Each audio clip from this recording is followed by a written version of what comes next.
Okay, so it's time to get started. Evangeline killed Petra, or it seemed like it. And now it's time to get started. Chapter 31. Tears coated Evangeline's cheeks as she released the knife and backed away from Petra's body. Her unmoving body lay in a swell of blood. Evangeline had never seen so much blood. When she thought Apollo had died, there had been no blood.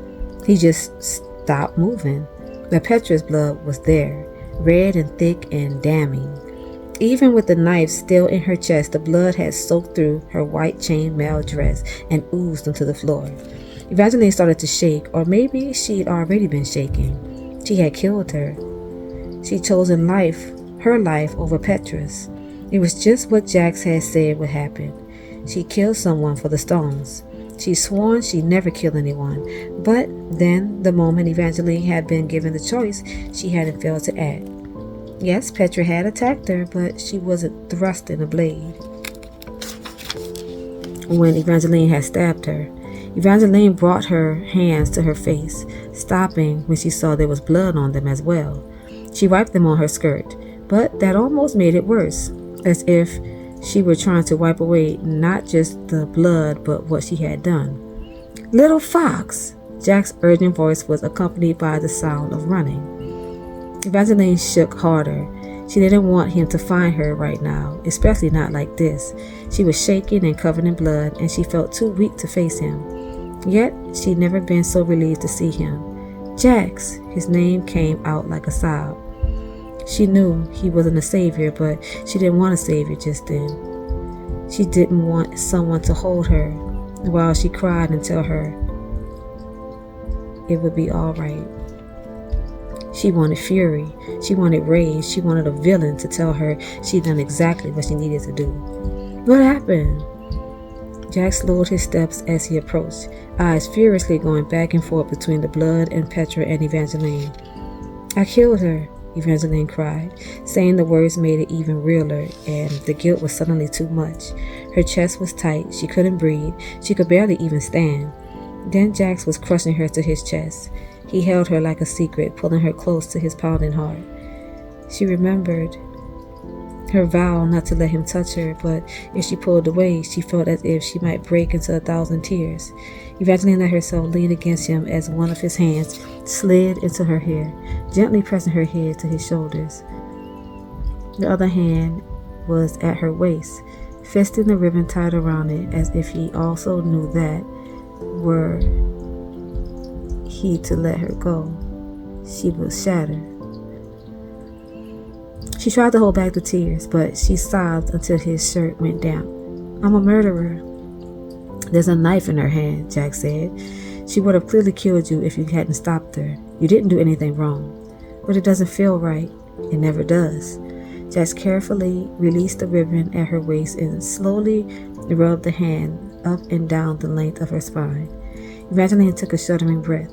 She thought that she didn't want a savior, but maybe a part of her needed one. Or perhaps she just needed him. Another time she would have felt guilty at the thought, but she killed someone tonight. In comparison, it hardly seemed wrong to want Jax to hold her closer until the hallway and the body and this terrible night disappeared, and all that was left was the two of them. Jack's hand went suddenly still. "You should go back to your room now. Pack a bag you can carry. I'll be there to get you shortly." "But what about her? I'll take care of the body." Jax let her go. Evangeline felt numb as soon as his arms were no longer around her. It was tempting to fall apart again when she cast a look towards Petra, still on the ground with a halo of rose gold hair exactly like Evangeline's. Petra's blood had stopped seeping and her body did not stir, but Evangeline could still hear her accusing voice. "I was once like you, but now you're just like me." "She doesn't deserve your guilt," Jack said. His eyes were flinty, more silver than blue, as he gazed at the body. "There are heroes and there are villains. She made her choice between the two, and she got the ending that came with it." Jack said the words through gritted teeth, and Evangeline had a sudden fear that he wasn't just talking about Petra, but himself. "You should go now," he said. For once, Evangeline wanted to do as Jack told her, but she couldn't leave just yet. She took a wobbly step toward the body. Jack scowled. "She was another key," Evangeline said. "I gathered from the hair." She also had a stone, or she said she had a stone. Evangeline didn't look up to see how Jax responded to this news, or how he looked at her as she bent down toward the body. It felt so wrong to search Petra's corpse for the rock, but Evangeline's life and Apollo's rested on her finding it. Her fingers felt clumsy as she moved the first glove from Petra's hand. Evangeline hoped to find a ring or a bracelet, but Petra's arm was bare of jewels. "Which stone did she say she had?" Jax asked. "The Ute stone." Evangeline pulled out Petra's other glove, and goose flesh covered her arm. A shiny golden cuff was hooked around her wrist, and in its center was a glowing stone, the perfect blue of Jack's unearthly eyes. Evangeline didn't want to touch it. She thought it was dangerous last night when it had made her half mad with jealousy. Now she thought again of Jack's warning when they first arrived. If the stones are here, people are going to die at this party. Now someone had, but it wasn't just because of the stones' power. It was because of this quest to open the ark. Evangeline wondered once again at what it held.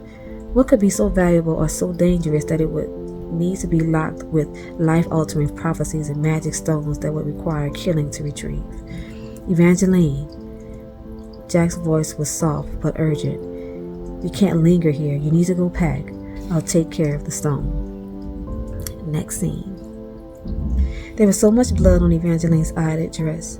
One of the embroidered foxes was covered in a great smudge of red.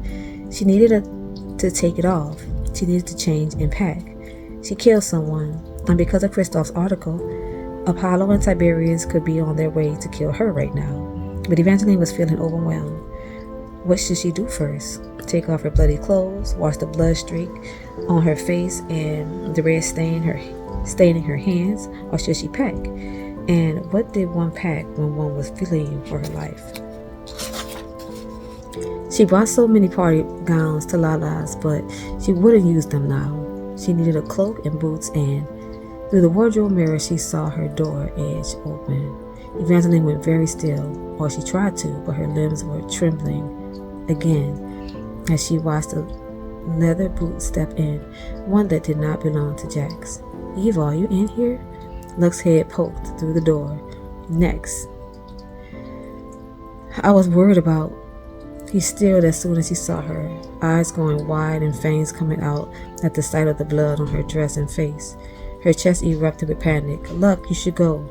"But you're bleeding." He sounded concerned, but his eyes were on fire with hunger. "What happened?" "It's not my—" Before Evangeline could finish, pain lashed down her back in horrible streaks. "Ugh!" It hurt so much she couldn't breathe. She doubled over, barely able to remain on her feet as she felt the skin on her back split open. "Eva!"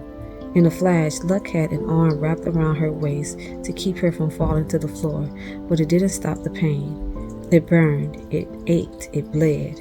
She glimpsed a lengthening of fangs, but there was nothing she could do to push away from Luck. The pain was all she could think about. At first, she didn't know what was happening. She thought maybe she was being punished for killing Petra, but then she remembered Apollo and the mirror curse. Someone must have been torturing him, and by default torturing her. She could feel blood seeping through her dress as she cried out again. "Ah! Oh God, Eva, you're back." Luck's voice was thick with hunger, and the arm around her waist felt almost painfully hot. "Get away from her," Jax roared from the doorway. Evangeline tried to tell him it wasn't Luck who done this. Apollo was being tortured and he needed to be saved, but she could only moan. She couldn't even see beyond the sword Jax was holding. It took too much strength to keep her eyes open. "Hey, it wasn't me," Luck protested, but his voice sounded dim and far away. "Something has possessed her." "Apollo," Jax muttered. "She's possessed by her dead husband?" Luck dropped her on the ground. Jax growled. Evangeline crumpled into a ball, her back hurting so much the fall didn't really matter. "Look at me, vampire boy, and listen very carefully, or Evangeline will die," Jax gritted out. "You need to go and find Chaos fast." "Oh, he's not very happy with me right now. I was supposed to stay away from evil." "I don't care," Jax cut in. "Evangeline dies tonight unless you tell Chaos to find Apollo." get him out of danger, and make sure his wounds are healed. Can you do that? Yes. Then why are you still here? Jack spat. A whoosh of Luck's footsteps followed. Evangeline, Jack's low voice sounded distant, but he must have been there because she could feel him. She could feel the cool of his arm sliding gently under her legs and carefully under her neck as he cradled her to his chest. It hurts, Jax.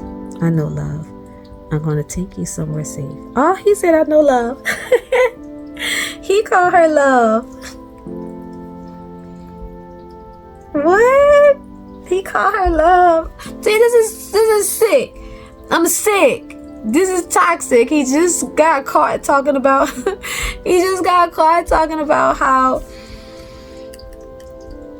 he was just giving her what she wanted, like he didn't care, but he just called her love. Oh, am I toxic? I have issues. That was cute. I read all that for the ending. Is that what this was?